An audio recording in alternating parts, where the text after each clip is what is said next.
चलो एक मोटिवेशनल शायरी से स्टार्ट करते हैं बाबू क्लास। एक प्यारी सी लाइन सुना देते हैं।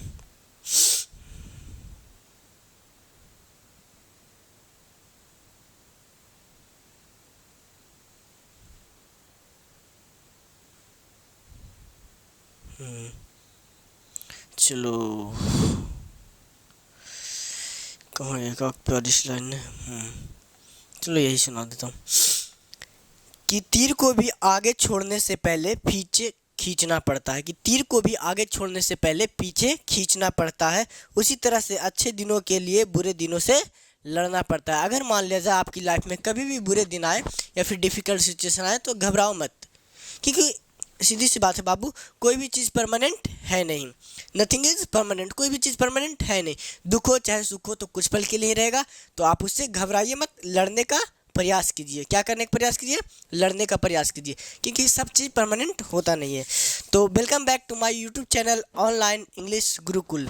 तो स्वागत है आप लोग का हमारे इस YouTube platform online English Gurukul में। तो पिछली वीडियोज़ में मैं आपको संस्कृत के कारक सूत्र करा रहा था, तो आज मैं उससे आगे कराऊंगा। पार्ट 2 यानी अपलोड होने वाला है। आज मुझे छुट्टी नहीं मिली, इसलिए मैं वीडियो भी अपलोड नहीं कर पाया। चलो ठीक है बाबू, अरे मुस्कुरा के कह दो एक बार। हाँ जी, चलिए कहाँ तक कराए थे बाबू?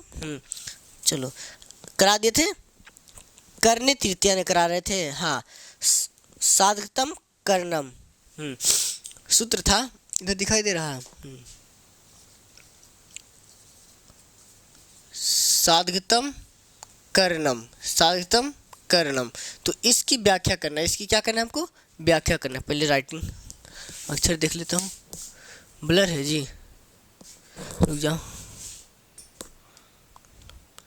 एक मिनट। हाँ अब सही है, चलिए ठीक है।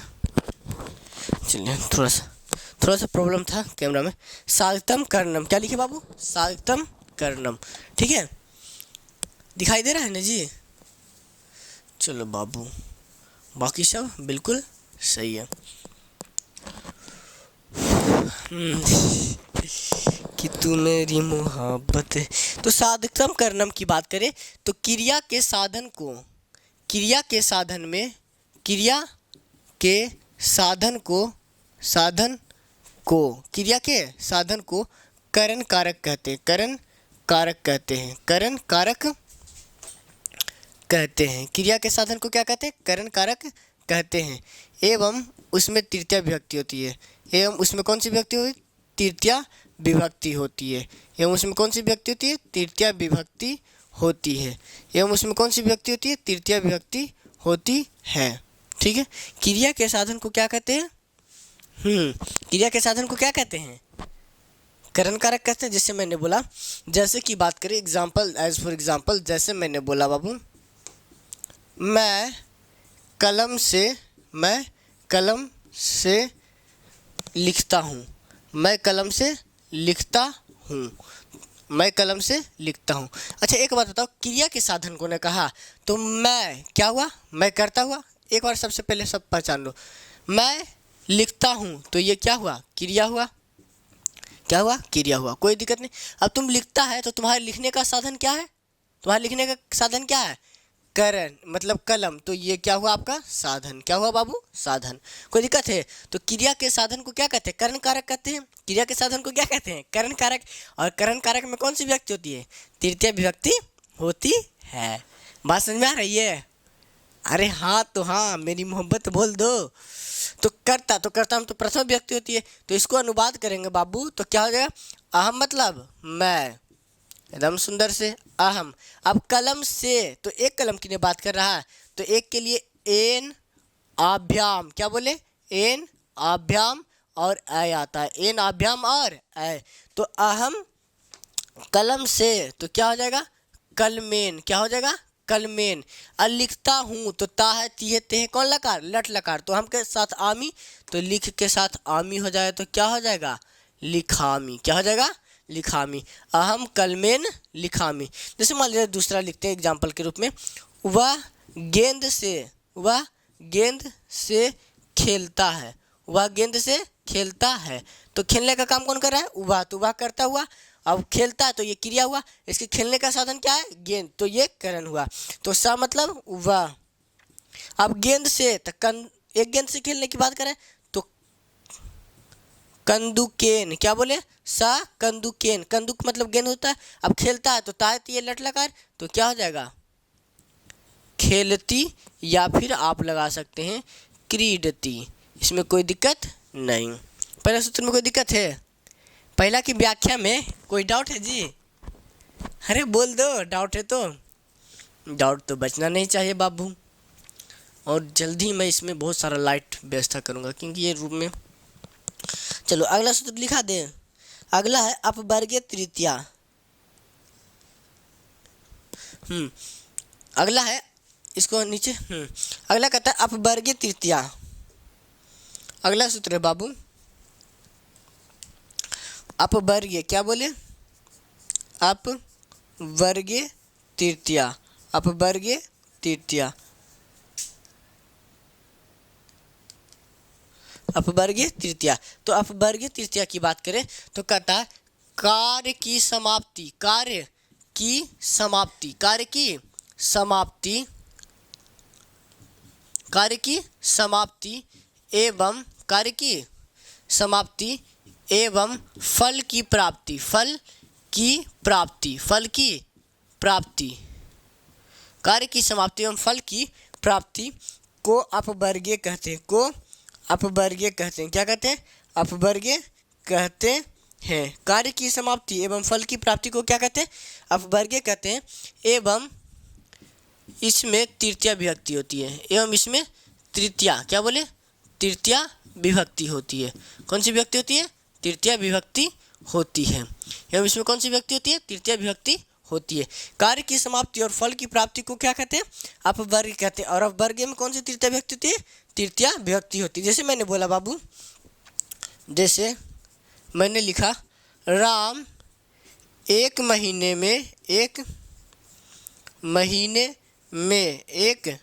में व्याकरण सीख लिया, व्याकरण पढ़ लिया।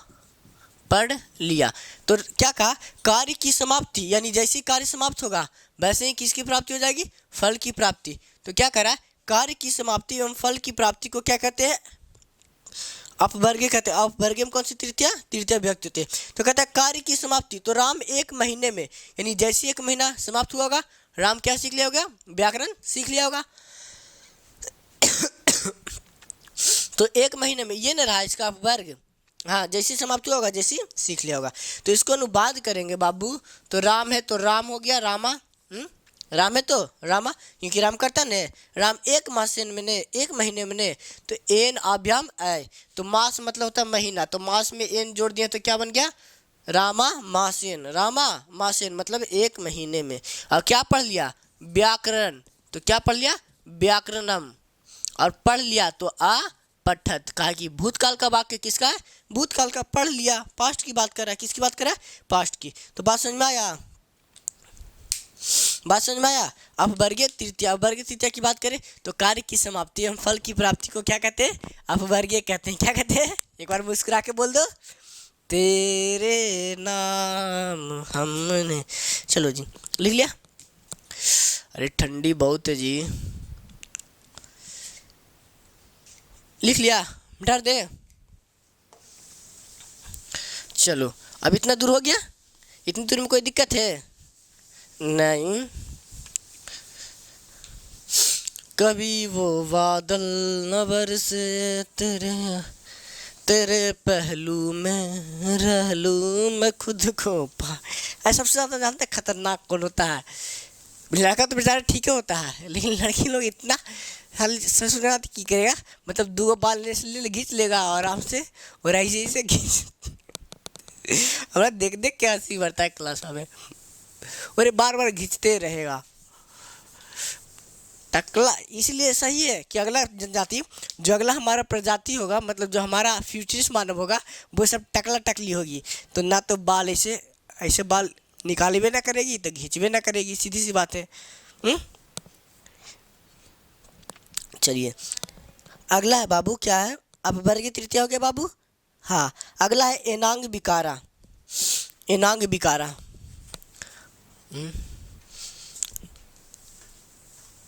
चलो कोई बात नहीं, एक बार इससे भी पूछ देते हैं। एनांग विकारा बोल के सुनाओ। एनांग विकारा। अगला सूत्र है, दिखाई दे रहा है इधर। एनांग विकारा। एनांग विकारा। एन मतलब होता है ऐसा, एन मतलब होता है ऐसा। तो एनांग विकारा की बात करें तो कहता है बाबू, तो कहता है जिस अंगवाची शब्द में, कहता है बाबू जिस अंगवाची, क्या बोले? जिस अंगवाची शब्द में, वाची शब्द में, शब्द में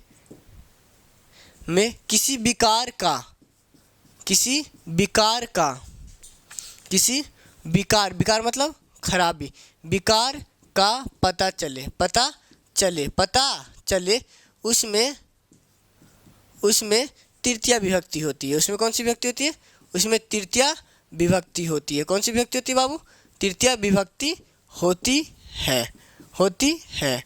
क्या कहा? जिस अंगवाची शब्द से, जिस अंगवाची शब्द से किसी विकार के होने का पता चले, उसमें कौन सा विभक्ति होती है? तृतीया विभक्ति। ज़्यादा ऊपर चला गया क्या?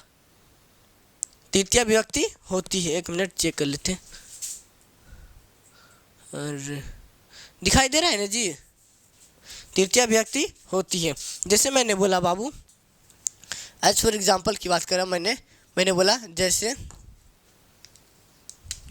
मैंने बोला वह पीठ से, वह पीठ से कुबड़ा है, वह पीठ से कुबड़ा है, वह पीठ से कुबड़ा है। तो वह पीठ से कुबड़ा है, तो उसमें किस अंग के विकार की बात कर रहा है? तो पीठ की। तो पीठ में कौन सी विभक्ति लगाए? तृतीया। तो तृतीया में अभी बताएं, एन आभ्याम, एन आभ्याम और ऐ, एन आभ्याम ऐ। तो वह न जी, तो वह का क्या हो गया? सा। अब पृष्ठ, पृष्ठ मतलब होता है पीठ, तो पृष्ठ में एन जोड़ देंगे तो पृष्ठेन। क्या हो गया? पृष्ठेन। और कुबड़ा का होता है कुब्जा। क्या होता है? कुब्जा। सपृष्ठेन कुब्जा अस्ति, सपृष्ठेन कुब्जा अस्ति। वह पीठ से कुबड़ा है, वह पीठ से कुबड़ा है। जैसे मैंने बोला बाबू, जैसे मैंने बोला बाबू, मोहन पैर से लंगड़ा है, लंगड़ा है। तो मोहन पैर से लंगड़ा है, तो पैर से लंगड़ा है, तो इसमें तृतीया लगाएंगे। तो मोहन, तो मोहन है, तो मोहन लिख दिए बाबू। मोहना। क्या हो गया? मोहना। अब पैर से, पैर का पाद होता है, तो पाद में एन जोड़ दिए तो पादेन, मोहना पादेन। और ये क्या हो जाएगा? खंजा मतलब होता है लंगड़ा, खंजा। और है का अस्थि, का कि एक आदमी है, तो एक आदमी के अनुसार अस्थि। मोहना पादेन खंजा अस्थि। मोहन पैर से लंगड़ा है, ये भी हो गया। अब अगला सूत्र बोल दो। एनांग विकारा हो गया। उसके बाद है सहार्थे तृतीया। उसके बाद नेक्स्ट सूत्र है बाबू, सहार्थे तृतीया। सहार्थे तृतीया तो कहता है साथ के अर्थ में, क्या बोले बाबू? बोल के सुनाओ। साथ के अर्थ में, साथ के अर्थ में, अर्थ में तृतीया विभक्ति होती है। साथ के अर्थ में कौन सी विभक्ति होती है? तृतीया विभक्ति होती है। कौन सी विभक्ति होती है? तृतीया विभक्ति होती है। साथ के अर्थ में कौन सा विभक्ति होता है? तृतीया विभक्ति होता है। जैसे मान लीजिए साथ का मीनिंग, इस साथ की मीनिंग की बात करें तो साथ में सा होता है, साकम होता है, सरधम होता है, समम होता है। क्या होता है? समम। ये चारों में से कोई भी यूज कर सकते हैं। ये चारों किसका मीनिंग है? साथ का। किसका है? साथ का। जैसे मैंने बोला वह राम के साथ, राम के साथ घर गया, घर गया। तो सबसे पहले साथ किसके साथ लगाया? तो राम के साथ है जी, तो इसमें तृतीया लगाएंगे तो सा हो गया, तो सा और तृतीया। राम कितना? एक है, तो एक के लिए एन आ जाएगा, तो राम में एन जोड़ देंगे तो क्या बन जाएगा? रामेन। ताकि ये माँ के बाद वर्गी नाम बदल जाता है, रामेन। और साकम का सा, क्या लिखे? सा। आप कोई भी यूज कर सकते हैं, सा यूज कर सकते हैं, साकम, सरधम, समम कुछ भी यूज कर सकते हैं। अब कहाँ जाता है? घर ने जी, तो किसको जाता है? तो घर को। तो गृहम। अब गया तो पास्ट की बात कर रहा है, गया तो मतलब बीत, तो ये पास्ट की, तो क्या हो जाएगा? गच्छत, गच्छत। बात समझ में आई? लिखो, गर्मी के दिन में मज़ा आ जाएगा। ठीक है, लिख लिया, मिटा देते।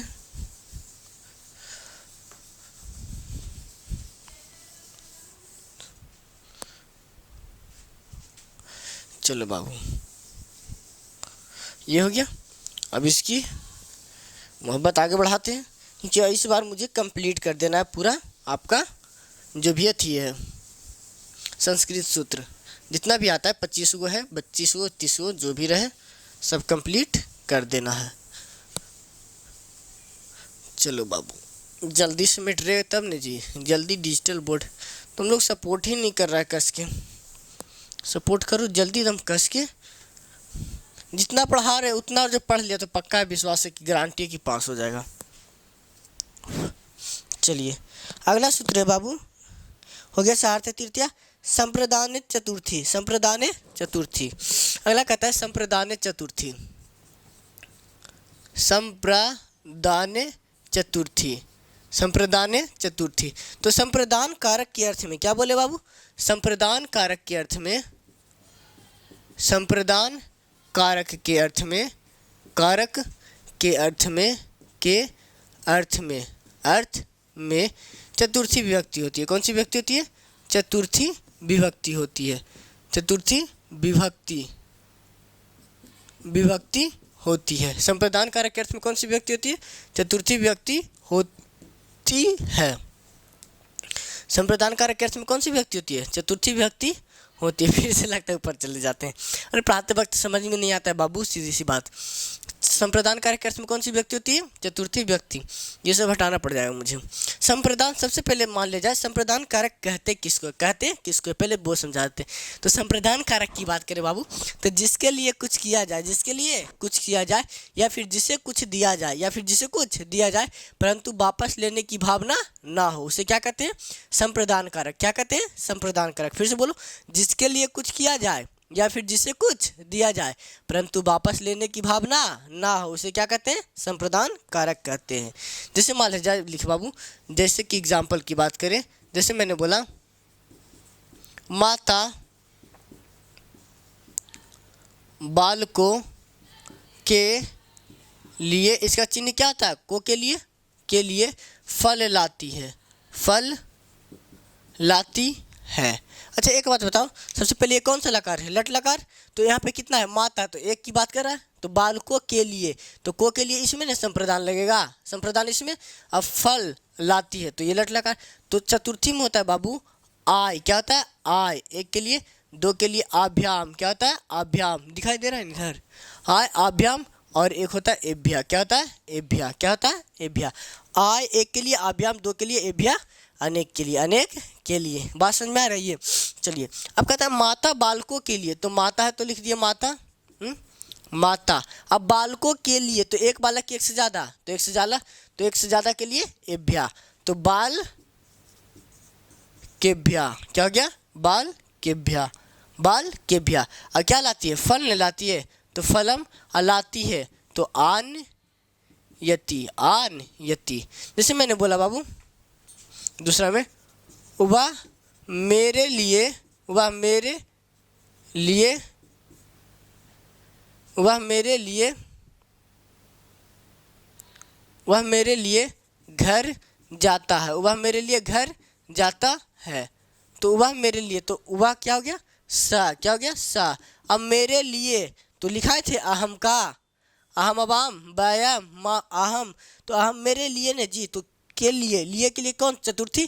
तो अहम का अस्मद का लिखा था ना जी, अस्मद का चतुर्थी क्या होता है? मह्यम। क्या होता है? अब क्या मिलने के लिए बोल रहा है? तो मह्यम, अहम स मह्यम। अब कौन चीज? घर में जाता है तो गृहम, और जाता है तो क्या हो जाएगा? गच्छति। ये हो गया संप्रदान चतुर्थी। अगला सूत्र का क्या नाम है बाबू? दानार्थ चतुर्थी। अगला सूत्र है बाबू दानार्थ चतुर्थी। अगला क्या है? दानार्थ चतुर्थी।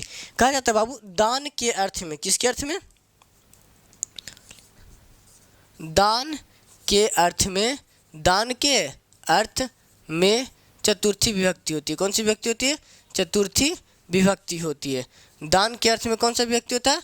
चतुर्थी विभक्ति होती है। दान के अर्थ में कौन सी विभक्ति होती है? चतुर्थी विभक्ति होती है।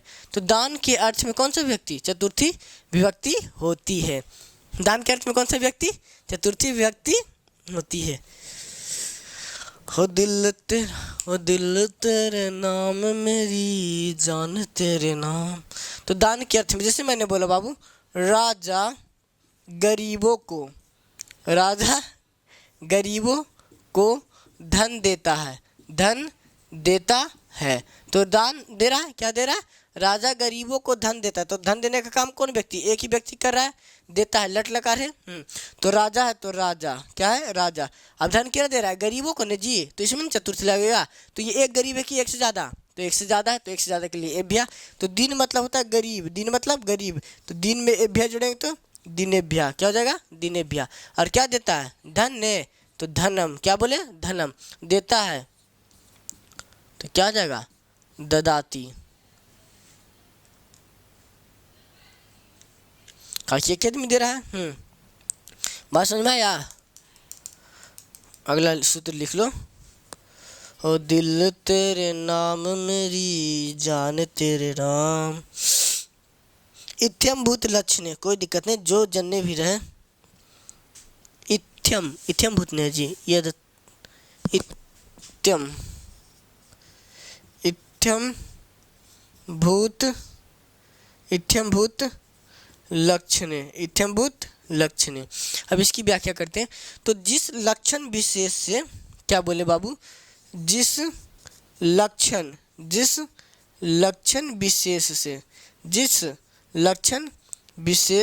से किसी की पहचान की जाए।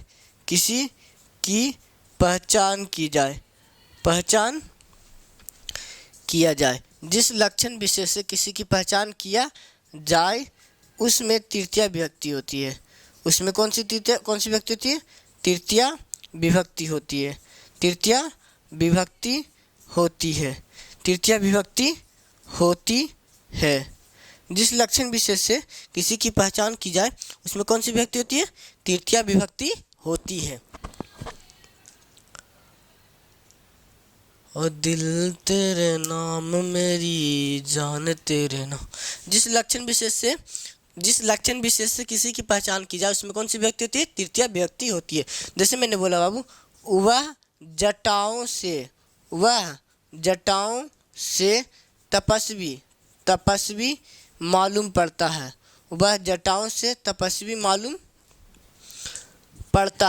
वह जटाओं से तपस्वी मालूम पड़ता है। तो क्या बोले? जिस लक्षण विशेष से किसी की पहचान की जाए, उसमें कौन सी विभक्ति लगती है? तृतीया लगती है। तो किससे पहचान की जाए? जटाओं ने जी, तो इसमें तृतीया लगाएंगे। तो तृतीया में क्या होता है? तृतीया में एन या अभ्याम अभी या फिर जटा वाला है, तो स। अब ये लता पर चलेगा, तो तृतीया में लतया लताभ्याम लता भी क्या हो जाएगा? तो जटा भी क्या हो जाएगा? स जटा भी क्या हो जाएगा? जटा भी। तृतीया लगा दिए। और तपस्वी, तो तपसा। तपस्वी प्रतीयते या फिर प्रतिभाति भी लिख सकते हैं, कोई दिक्कत नहीं। स जटा भी, क्योंकि इस लक्षण विशेष से तो इससे पता चल रहा है, तो इसमें तृतीया लगा दिए। कोई दिक्कत है? नहीं। चलो इसको जल्दी स्क्रीनशॉट लो। हो दिल तेरे नाम मेरी जान तेरे नाम, पता नहीं था मीठा। चलो बाबू, हो गया। बाकी आप लोग स्थिर से पढ़ते रहो, सीधी सी बात है। और जो एक ना एक दिन, और जो मुझे चमकना रहेगा, तो एक ना एक दिन जरूर चमक जाएंगे। तो इसी पे एक शायरी लिखा था, मतलब एक शायरी था, देखो दिखाता हूँ, पढ़कर सुना देता हूँ आप लोगों के लिए। एक बहुत ही प्यारा सा मोटिवेशनल शायरी था।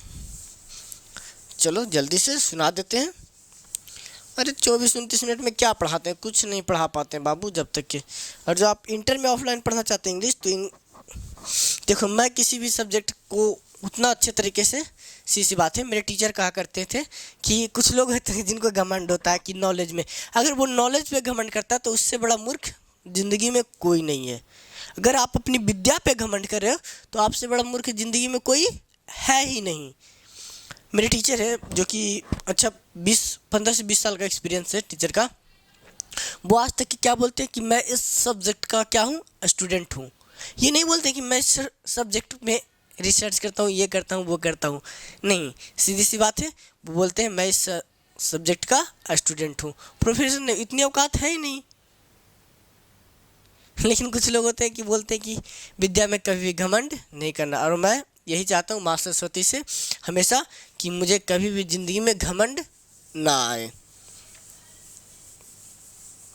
बस बाकी जैसा ज़िंदगी चलना है चलेगा, बस खाली ज़िंदगी में कभी घमंड किसी चीज़ पे मत करना। मैं माँ सरस्वती से यही हमेशा कामना करता हूँ। तो इसी के ऊपर देखो एक शेर था, देखिए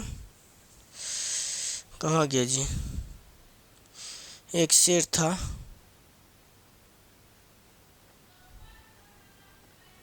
हाँ, कि गीता में लिखा हुआ है, तू करता वही है जो तू चाहता है, तू करता वही है जो तू चाहता है, होता वही है जो मैं चाहता हूँ। तू करता वही है जो तू चाहता है, होता वही है जो मैं चाहता हूँ। तो फिर तू कर वही जो मैं चाहता हूँ, होगा वही जो तू चाहता है। सीधी सी बात है, आप अपने अकॉर्डिंग नहीं चलिए। सीधी सी बात है, आप कभी भी किसी दूसरे को देखकर मत, डोंट कंपेयर योर सेल्फ। आप अपने की तुलना कभी भी दूसरे से, डोंट कंपेयर अनदर, मतलब आप दूसरे से नहीं करें तुलना। आप दूसरे से सीधी सी बात हट के हैं, किसी में गोरा है तो कोई काला, किसी में गुण है तो किसी में कुछ है। सबको भगवान ने प्रॉपर एक जैसा नहीं बनाया, इसलिए आप कभी भी अपनी तुलना किसी और से ना करें, समझे। आप भी खास है मेरे लिए। चलिए एक सूत्र और हो जाएगा तो हो जाए बाबू। कहता है नमा योगे, नमा योगे, एक और सूत्र है बाबू, एक और करा देते। नमः, क्या बोले, नमः योगे, नमः योगे। तो नमः धातु के अर्थ में क्या बोले, नमः धातु के अर्थ में, नमः के अर्थ में, अर्थ में चतुर्थी विभक्ति होती है। कौन सी विभक्ति होती है, चतुर्थी विभक्ति होती है। कौन सी विभक्ति होती है, चतुर्थी विभक्ति होती है। नमा के अर्थ में कौन सी विभक्ति होती है, चतुर्थी विभक्ति होती है। जैसे मैंने बोला बाबू, शिव को नमस्कार है, शिव सबसे बड़ा को नमस्कार है, शिव को नमस्कार है, एक ये बोल दिए। दूसरा मैंने बोला गणेश को नमस्कार है, गणेश को नमस्कार है, नमस्कार है। तो नमा धातु के अर्थ में कौन सा विभक्ति होता है, चतुर्थी विभक्ति होती है। तो किसको कर रहा है, शिव को नहीं जी, गणेश को। तो इसमें चतुर्थी लगाना है। तो चतुर्थी में क्या होता है, कुछ नहीं। चतुर्थी में एक के लिए आय होता है, उसके बाद क्या होता है, आभ्याम होता है, आय आभ्याम, और क्या होता है, एभ्या, आय आभ्याम एभ्या। अच्छा शिव कै गो, एगो, तो शिव को ने जी, तो शिव में आय जोड़ दिए तो क्या हो गया, शिवाय, और नमा क्या हो गया, शिवाय नमा, शिव को नमस्कार है। अगला बोले गणेश को नमस्कार है, तो इसमें चतुर्थी लगाएंगे, तो गणेश साय नमा, गणेश आय नमा, यानी नमा धातु के अर्थ में कौन सा व्यक्ति होता है। तो आज के लेक्चर यही समाप्त होता है। सभी को लव यू टू ऑल बाबू, सभी को हमारी ओर से आप अपने पेरेंट्स का ज़रूर ख्याल रखें, भाई बहन जो भी रहे, सीधी सी बात है। तब तक के लिए लव यू टू ऑल, अलविदा, फिर मिलेंगे नेक्स्ट वीडियो में। फोटो पे झूठ बोले काट खाए मित्र, चलिए जी, ठंडी तो बढ़ गई है।